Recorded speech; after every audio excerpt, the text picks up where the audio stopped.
സ്നേഹമുള്ള വിശ്വാസികളെ, പരിശുദ്ധ മാതാവിനോടുള്ള സ്നേഹവും ഭക്തിയും പ്രകടിപ്പിക്കുന്ന 8 നോമ്പാചരണത്തിൻ്റെ ഈ പുണ്യനാളുകളിൽ പരിശുദ്ധ മാതാവിൻ്റെ പിറന്നാൾ സമയത്തിൻ്റെ പ്രാധാന്യത്തെക്കുറിച്ച് നമുക്ക് അല്പനേരം ചിന്തിക്കാം.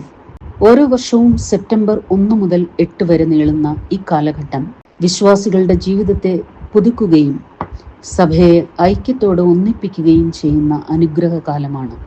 മറിയാം അല്ലെങ്കിൽ ദൈവമാതാവിന് വിശ്വാസികളുടെ ഹൃദയങ്ങളിൽ അദ്വിതീയമായ ഒരു സ്ഥാനമാണ് സഭ നൽകിയിരിക്കുന്നത്. മധ്യസ്ഥ പ്രാർത്ഥനയിൽ വിശ്വസിക്കുന്ന നാം മധ്യസ്ഥന്മാരിൽ പ്രഥമ സ്ഥാനം മറിയാമിന് നൽകി ആദരിക്കുകയും ബഹുമാനിക്കുകയും ചെയ്യുന്നു. ഉൽപ്പത്തി പുസ്തകം 3-ാം അധ്യായത്തിന്റെ 15-ാം വാക്യത്തിൽ നമ്മൾ വായിക്കുന്നത് ഇങ്ങനെ: സ്ത്രീയുടെ സന്തതിയാണ് സർപ്പത്തിന്റെ തല തകർക്കുക എന്ന ദൈവവാഗ്ദാനം നിറവേറുന്നതിന്റെ തുടക്കമായിരുന്നു മാതാവിന്റെ ജനനം. വിശുദ്ധ കുർബാന ആരംഭിക്കുന്നത് തന്നെ നിന്നെ പ്രസവിച്ച മറിയാമും എന്ന് തുടങ്ങുന്ന പ്രാർത്ഥനയോടെയാണ്. നമ്മുടെ സഭാ നിയമം അനുസരിച്ച് ദേവാലയത്തിലെ ത്രോണോസുകളിൽ ഒരെണ്ണം ദൈവമാതാവായ മറിയാമിനായി പ്രതിഷ്ഠിച്ചിരിക്കുന്നു. 7 യാമപ്രാർത്ഥനകളിൽ 2 മാതാവിനെ അനുസ്മരിക്കുന്നതാണ്. 7 ദിവസങ്ങളിൽ ഒന്ന്, അതായത് ബുധൻ, മാതാവിനെ ഓർക്കുവാൻ വേർതിരിച്ചിരിക്കുന്നു. കുക്കുലിയോനിലെ ആദ്യത്തെ നിന്നാൾ സ്തുതിയുടെ രാജമകൾ എന്ന് തുടങ്ങുന്ന ഗീതം മാതാവിനെ സ്മരിച്ചുകൊണ്ടുള്ളതാകുന്നു. നമ്മുടെ ദൈനംദിന പ്രാർത്ഥനയുടെ പ്രധാന ഭാഗമായ കൗമയിൽ കൃപ നിറഞ്ഞ മറിയമേ നിനക്ക് സമാധാനം എന്നുള്ള പ്രാർത്ഥന മാതാവിനെ സ്മരിക്കുന്നതിനും മാതാവിൻ്റെ മധ്യസ്ഥതയിൽ അഭയപ്പെട്ടുകൊണ്ടുള്ളതുമാണ്.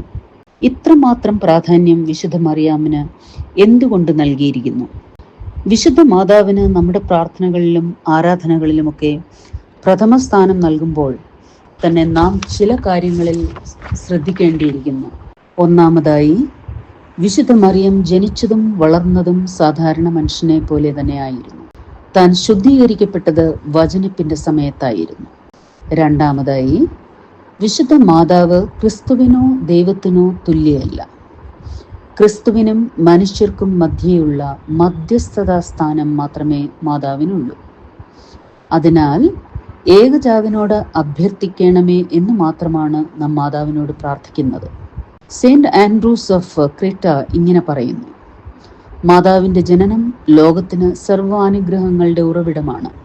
അതുവഴി ദൈവം മനുഷ്യർക്കായി രക്ഷയുടെ വാതിൽ തുറന്നു.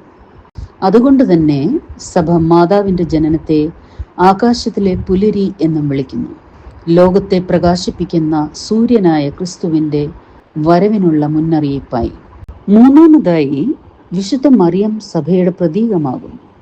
കന്യക മറിയം ദൈവവചനത്തെ ശ്രവിക്കുകയും സ്വീകരിക്കുകയും ഹൃദയത്തിൽ സംഭരിക്കുകയും ചെയ്തു. അങ്ങനെ പുത്രൻ തമ്പുരാൻ ആ ജീവിതത്തിൽ ഉരുവായി. ഈ കർത്തൃശരീരമാണ് സഭ. സഭയെയും പരിശുദ്ധ കന്യകയെയും നമ്മുടെ കർത്താവിനെയും അന്യോന്യം മാറ്റി നിർത്തുവാൻ സാധ്യമല്ല. പരിശുദ്ധ കന്യക മറിയാം ഒരു പഠനം എന്ന പുസ്തകത്തിൽ ദിവംഗതനായ സഭാ പണ്ഡിതൻ ഡോക്ടർ പൗലോസ് മാർ ഗ്രിഗോറിയോസ് തിരുമേനി ഇപ്രകാരം എഴുതിയിരിക്കുന്നു: നാലാമതായി, ഗബ്രിയേൽ മാലാഖയും എലിസബത്തും കർത്താവിന്റെ പ്രസംഗം കേട്ട സ്ത്രീയും വാഴ്ത്തിയതുപോലെയും മാതാവ് പ്രവചിച്ചതുപോലെയും നാമം മാതാവിനെ ഭാഗ്യവതി എന്ന് വാഴ്ത്തുന്നത് തികച്ചും യുക്തവും ന്യായവുമാകുന്നു.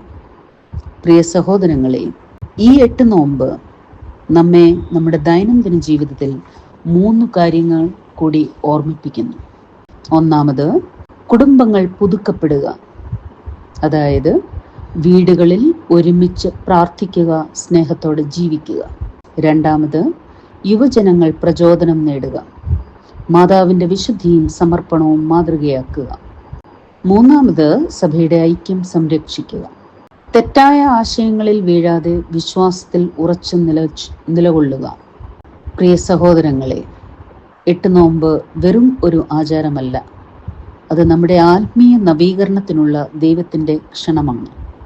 വിശുദ്ധ മാതാവിൻ്റെ ജന്മദിനത്തെ സ്മരിക്കുന്ന ഈ അവസരത്തിൽ മാതാവിൽ വിളങ്ങിയിരിക്കുന്ന താഴ്മ, വിനയം, അനുസരണം, സമർപ്പണം, പ്രാർത്ഥനാ സ്വഭാവം, വിശുദ്ധ ജീവിതം തുടങ്ങിയ സദ്ഗുണങ്ങളും ആ ജീവിത മാതൃകയെ പിന്തുടരുവാനും മാതാവിൻ്റെ പ്രാർത്ഥനയിൽ ആശ്രയിച്ച് സഭയുടെ വിശ്വാസത്തിലും ഐക്യത്തിലും ഉറച്ചു നിന്നുകൊണ്ട് ക്രിസ്തുവിൻ്റെ സ്നേഹത്തിൽ വളരാൻ ഇടയാകട്ടെ. വിശുദ്ധ ലൂക്കോസ് 1-ാം അധ്യായം 28-ാം വാക്യത്തിൽ പറഞ്ഞിരിക്കുന്നത് പോലെ, കൃപ നിറഞ്ഞവളെ, നിന്നോട് കൂടെയുണ്ട്. ഈ വചനത്തിൻ്റെ അനുഗ്രഹം നമ്മുടെ വീടുകളിലും കുടുംബങ്ങളിലും സഭയിലും നിറഞ്ഞിരിക്കുമാറാകട്ടെ.